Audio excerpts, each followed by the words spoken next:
A lot of people ask me, Afroz, how do you do it? I always tell them in love. And for love, if you're in love, Fernando, you know exactly what you'll go through if you have a partner or a companion. You'll have to give time, effort, and everything. So we'll have to go through that journey. And this journey is exactly like that when it comes to nature.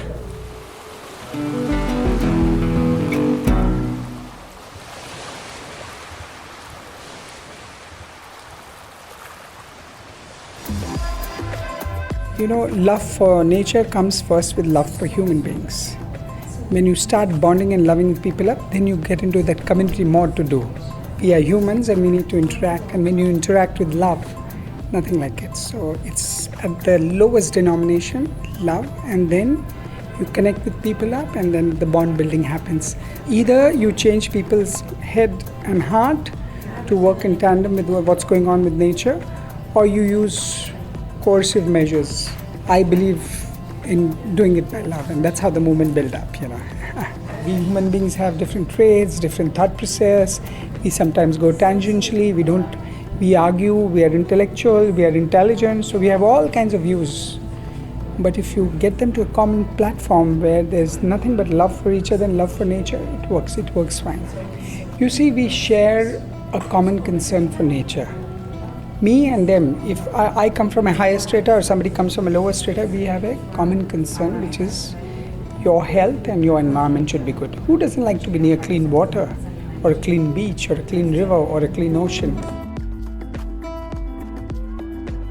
People misunderstand beach cleaning. A lot of people ask me how long, what. I say, maybe if the plastic gets clean from the ocean, I'll take a rest and take a back seat. The oceans are healthy, but this journey is going to be for a long time. I always tell people that we are in for a long haul. Don't expect results to happen overnight or it will become okay in a year or 2 years' time.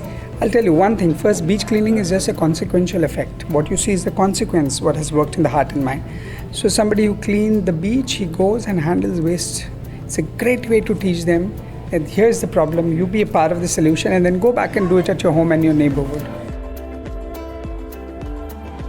Nobody wants to disturb the status quo. They said, if I disturb, what happens? And then the second, the feeling of loss. If you tell everybody around saying, we must learn to disturb the status quo because we are living in 21st century, we are faced with a very peculiar problem.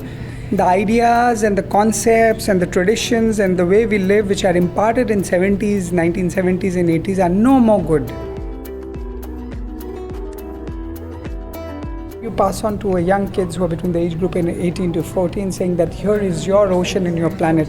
I did not get a chance to swim in my ocean, I did not get a chance to play in my beach, and so you. It's tragic and painful. I always say sorry to those kids. I tell them I have messed up. And the first thing I'm coming and telling you is sorry, I've messed up your planet. We all are responsible for it. We all are equally responsible for it. I cannot overemphasize that if you're born somewhere, you must take care of your mother nature. You're born in this nature. And I don't think so we'll have to overstress it too much. I urge people up, who are watching, I suggest to people up who are watching that you must do that. And not only for your sake, but you hold nature and environment as what I call intergenerational equity and justice. What you call public law doctrine, you hold in public trust for future generation.